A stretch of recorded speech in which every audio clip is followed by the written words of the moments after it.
धन्यवाद देते हैं इस समय के लिए और इस मौका के लिए कि जब पिता हम आपके वचनों को लेके सामने आते हैं, हमारे साथ होइए, हमें अगुवाई कीजिए, ताकि आपकी अगुवाई के द्वारा से जो वचन समय पेश करूँगा पिता आपकी ओर से हो सके, और हमें भी ये सामर्थ्य दे कि मैं बोल सकूं और समझा सकूं। इस तरह से हमें तो आशीर्वाद कर, और जितने सुनने वाले पिता उनके मन हृदय को तू खोल, ताकि वे भी इस वचन को सुन सके, जान सके, ग्रहण कर सके और इसके मुताबिक चल सके। इस तरह से आशीर्वाद कर इस समय और इस सभा का भार आपके हाथ में सौंपते हुए छोटी विनती मसीह के नाम से मांगते हैं, दया कर, सुन और ग्रहण कर, आमीन।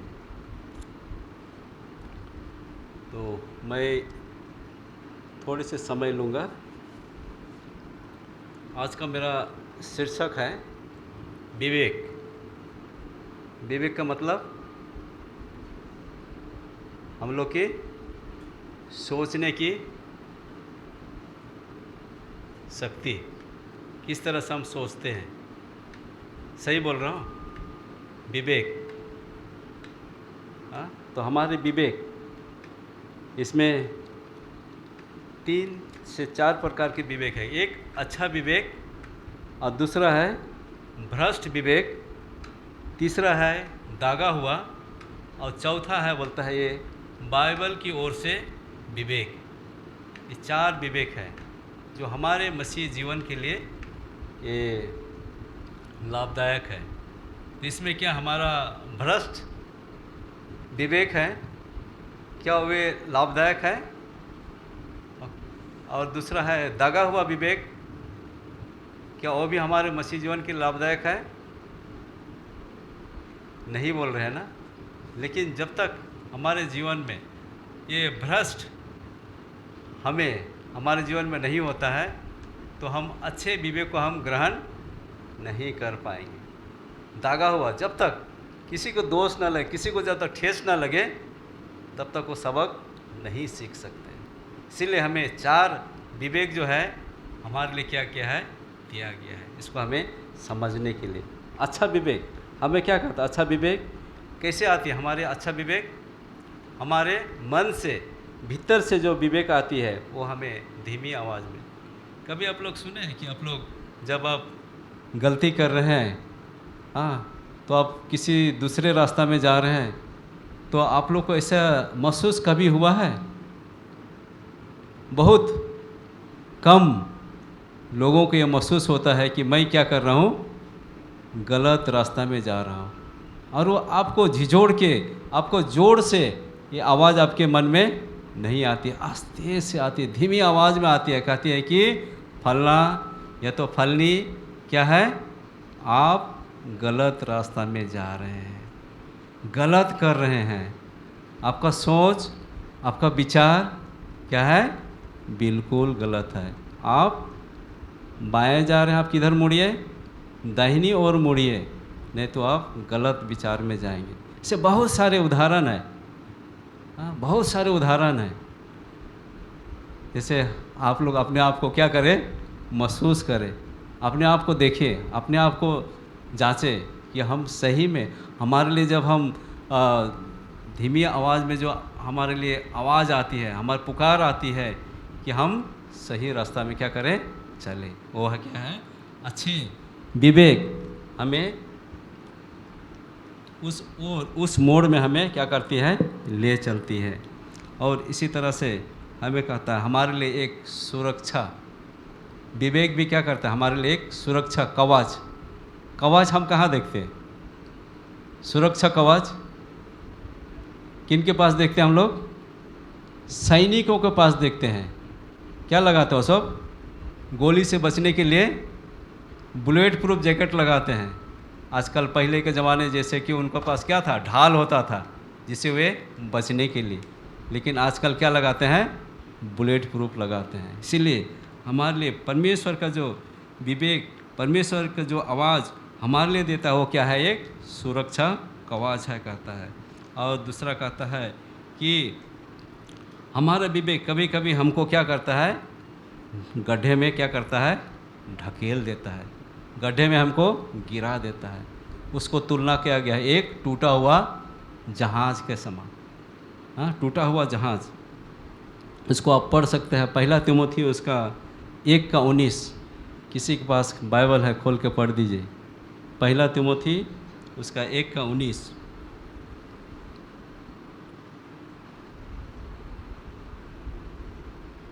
जिसको हम अनदेखा करते हैं, हाँ, अनदेखा करते हैं, और वो एक टूटा हुआ जहाज के समान है। किसी को मिल गया कृपया पढ़ दें। पहला तिमोथी 1:19। और विश्वास और उस अच्छे विवेक को थामे रहा, जिससे दूर करने के कारण कितनों का विश्वास रूपी जहाज डूब गया। हाँ, कितनों का क्या है, विश्वास जहाज रूपी जैसा क्या हो गया है, टूट गया है। ऐसा ही है, जब तक हमारे जीवन में एक अच्छा विवेक, एक अच्छा सोच के साथ अच्छा विवेक नहीं आएगा, हमारा जीवन भी क्या हो गया, विश्वास रूपी जहाज की तरह हम क्या हो जाएंगे, टूट जाएंगे। और जब हम टूट जाएंगे तो हम परमेश्वर से क्या हो जाते हैं, दूर हो जाते हैं। इसी तरह से हम देखते हैं कि अच्छा विवेक हमको क्या करता है, एक अच्छा शुद्ध हृदय, शुद्ध मन देता है, और वो शुद्ध मन के साथ हम चलते हैं, हमारे जीवन में एक अच्छा सोच रहता है, एक हमारा जीवन में एक अच्छा विवेक रहता है, और उसके साथ हम चलते हैं। इसी तरह से पढ़िए पहला पत्रस उसका 3:16। यहाँ कहता है, इस प्रकार अच्छा विवेक जो है हमारा ईश्वरीय जीवन के साथ साथ हमारा क्या है, चलता है। पहला पत्रस उसका 3:16। पहला पत्रस 3:16। और विवेक भी शुद्ध रखो, इसलिए कि जिन बातों के विषय में तुम्हारी बदनामी होती है, उनके विषय में वे जो मसीह में तुम्हारे अच्छे चाल चलन का अपमान करते हैं लज्जित हो। क्या करते हैं, हमारे मसीह में अच्छे चाल चलन का क्या करते हैं, बदनामी करते हैं, अपमान कर देते हैं। हाँ, फिर भी हमें क्या है, हमारा सोच, हमारा विवेक, हमारा माने ईश्वरीय सोच क्या है, अच्छा होना चाहिए। हमें नहीं डरना है। हमें उन जब लोग हमारे विरोध में बातें करते हैं, गलत चीज़ों को हमारे सामने लाते हैं, उनसे हमें नहीं डरना है, परंतु हमें ईश्वर पर क्या है, परमेश्वर पर विश्वास करना, परमेश्वर के विश्वास करके हमें ईश्वरीय जीवन जीना है, तब हमसे सब कुछ दूर हो जाता है। इसी तरह से रोमी की किताब उसका 2:3 और 16 पढ़िए। ये हमारे लिए अच्छा विवेक, अच्छा व्यवस्था के साथ हमारे जीवन में रहता है। पढ़िए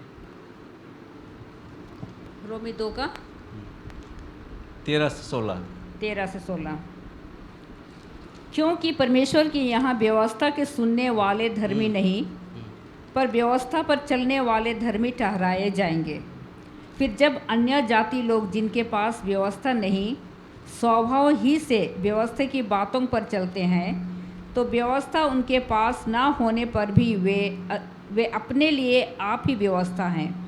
वे व्यवस्था की बातें अपने अपने हृदयों में लिखी हुई दिखाते हैं, और उनके विवेक भी गवाही देते हैं, और उनके विचार परस्पर दोष लगाते या उन्हें निर्दोष ठहराते हैं।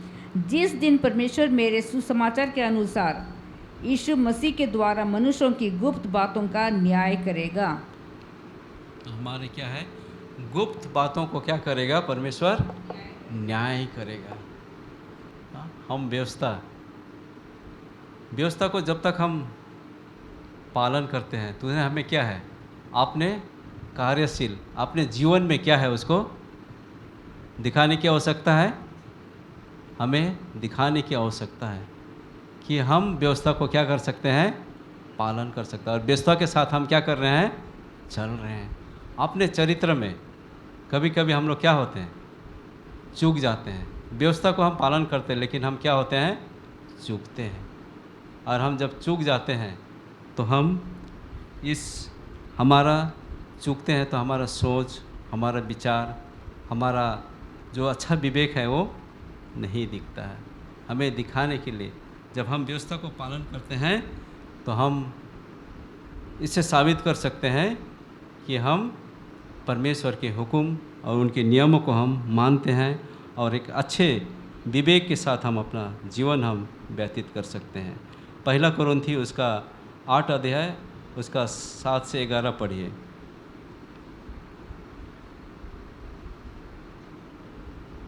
पहला कोरिन्थी 8 अध्याय 7 से 11। पहला कुरिन्थी 8 का 7 से 11। पर सबको यह ज्ञान नहीं, परंतु कुछ तो अब तक मूर्ति को कुछ समझने के कारण मूर्तियों के सामने बलि की ही वस्तुओं को कुछ समझकर खाते हैं और उनका विवेक निर्बल होने के कारण अशुद्ध हो जाता है। भोजन हमें परमेश्वर के निकट नहीं पहुंचाता। यदि हम ना खाएं तो हमारी कुछ हानि नहीं, और यदि खाएं तो कुछ लाभ नहीं। परंतु सावधान, ऐसा ना हो कि तुम्हारी यह स्वतंत्रता कहीं निर्बलों के लिए ठोकर का कारण हो जाए। क्यों? अच्छी बात है। तो यहाँ हम देखते हैं कि हमारा विवेक क्या है? निर्बल। निर्बल का मतलब कमज़ोर हो जाते हैं। इस समय हमारा सोच, विचार, विवेक सब क्या हो जाता है? बदल जाता है हमारा। इसलिए हमारा विवेक निर्बल नहीं होना चाहिए। अगर हम निर्बल होते हैं तो हम व्यवस्था को भी हम पूरा नहीं कर सकते हैं। आप पढ़िए उसका यूहन्ना, पहला यूहन्ना उसका 3 अध्याय उसका 20 और 21।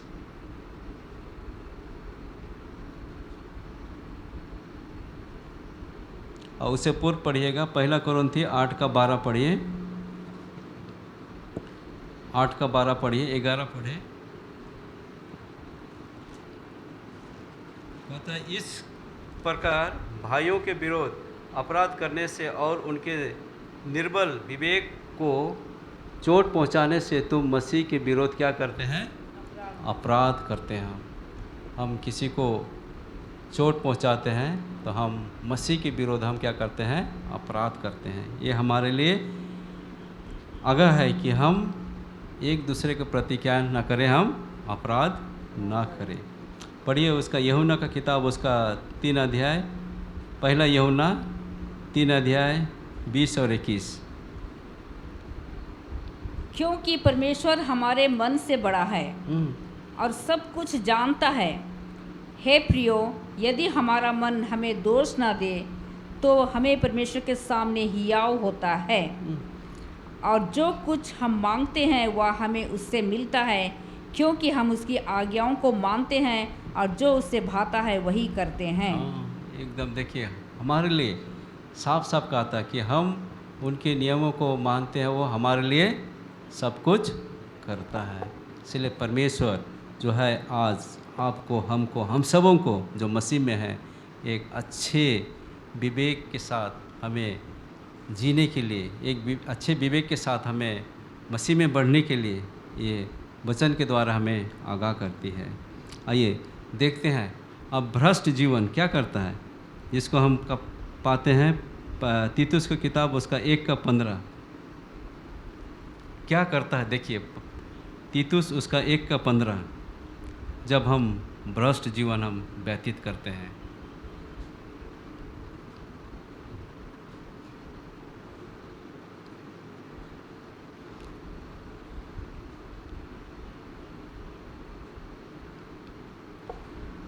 तीतुस का 1 का 15 शुद्ध लोगों के लिए सब वस्तुएं शुद्ध हैं, पर अशुद्ध और अविश्वासियों के लिए कुछ भी शुद्ध नहीं, वरन उनकी बुद्धि और विवेक दोनों अशुद्ध हैं। दोनों क्या है? बुद्धि और विवेक क्या है? अशुद्ध है। जिनके मन विवेक दूषित है उनके सब कुछ भ्रष्ट हैं। उसके बाद पढ़िए 16 भी पढ़िए। वे कहते हैं कि हम परमेश्वर को जानते हैं, पर अपने कामों से उसका इनकार करते हैं, क्योंकि वे घृणित और आज्ञा ना मानने वाले हैं और किसी अच्छे काम के योग्य नहीं। वो क्या है? किसी काम की योग्य नहीं, क्योंकि वे परमेश्वर की आज्ञा को नहीं मानते हैं। और इसी तरह से यहाँ कहते हैं जो नहीं मानते उनको क्या कहा जाता है? पखंडी कहा जाता है। हाँ, उनको पखंडी कहा जाता है क्योंकि उनके मन, उनके विवेक क्या है? दूषित है। पढ़िए उसका 16 में 15 पढ़ लिए ना। तो इसी तरह से हम देखते हैं कि हमारा मन विवेक क्या है? दुष्ट है, दूषित है, और हम पखंडी भी है, और हम अशुद्ध है, और हमारा विवेक क्या है? शुद्ध नहीं होती है। इसी तरह से पढ़ेंगे हम लोग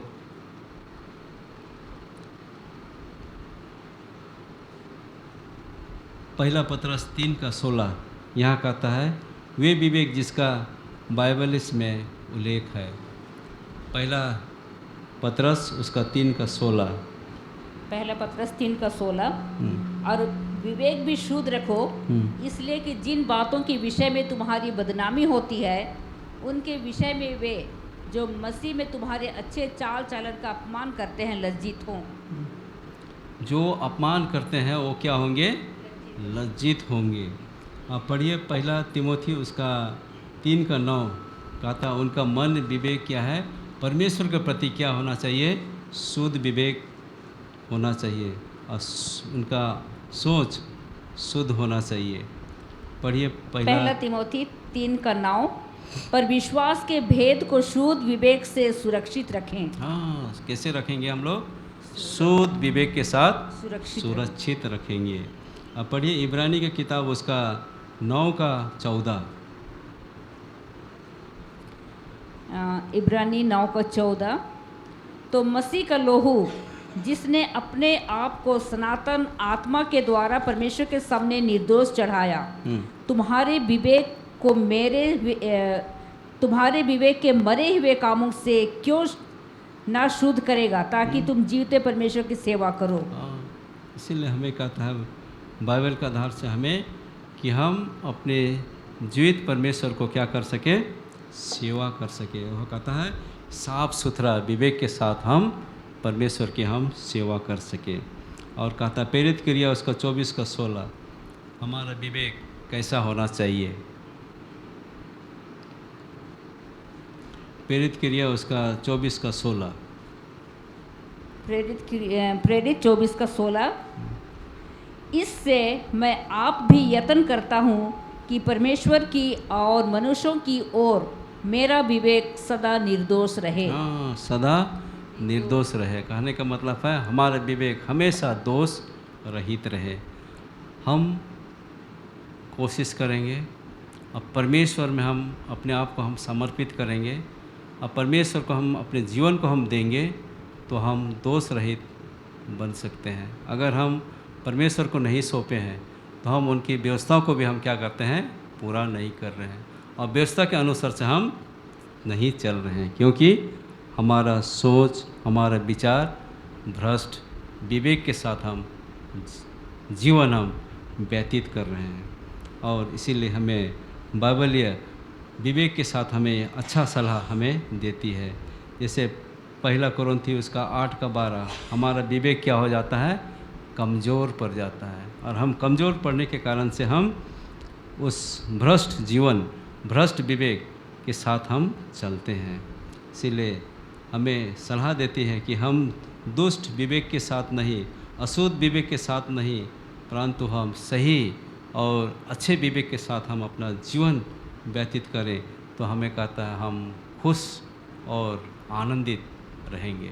और जब हम खुश और आनंदित रहेंगे, हम स्वास्थ्यपूर्वक जीवन हम व्यतीत करने वाले बन सकते हैं। जब हम इन दुष्ट विवेक और दागुला विवेक के साथ हम नहीं चलेंगे और हम अच्छे विवेक के साथ चलेंगे, हमारे सब चीज़ में, हमारे जीवन में, हमारे परिवार में, हमारे कलीसिया में, हमारे समाज में अच्छे चीज़ रहेगी, अच्छे चीज़ों के साथ हम व्यतीत कर सकेंगे।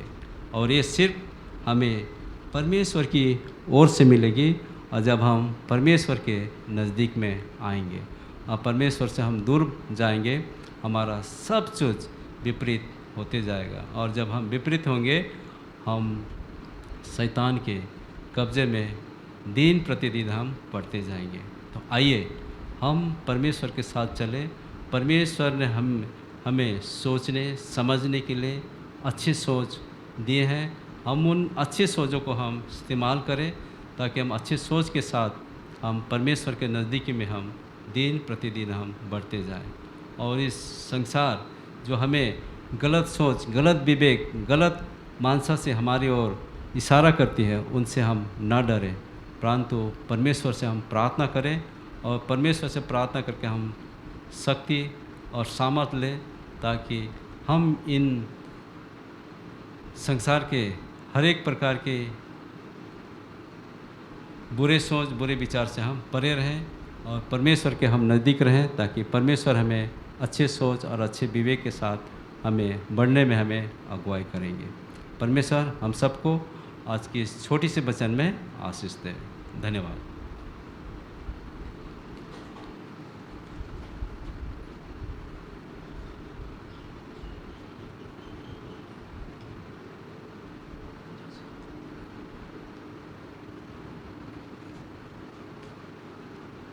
आज के इस सुंदर संदेश के लिए हम आप पास्टर साहब का धन्यवाद करते हैं कि हम अपने विवेक को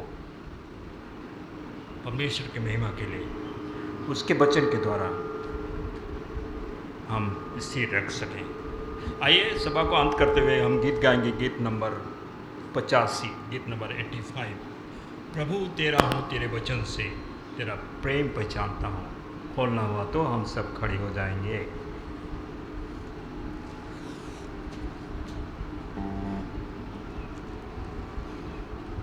प्रभु तेरा हूँ तेरे वचन से तेरा प्रेम पहचानता हूँ। मेरी आशा है कि विश्वास से मैं जाके तेरे पास रहूँ। रख तू मुझको जहाँ सोता क्रूस के खास। रख तू मुझको है मसीह अपने घायल पंजर पर। आत्मिक शांति से काम के योग्य कर मुझको सेवा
आसमानी बाप, धन्यवाद देते हैं समय के लिए और इस मौके के लिए कि जब हम आज के इस पवित्र दिन और साबत के दिन में हम एकत्रित होकर के आपके नाम की दुहाई कर सके और आपके वचनों में से हम सीख सकें।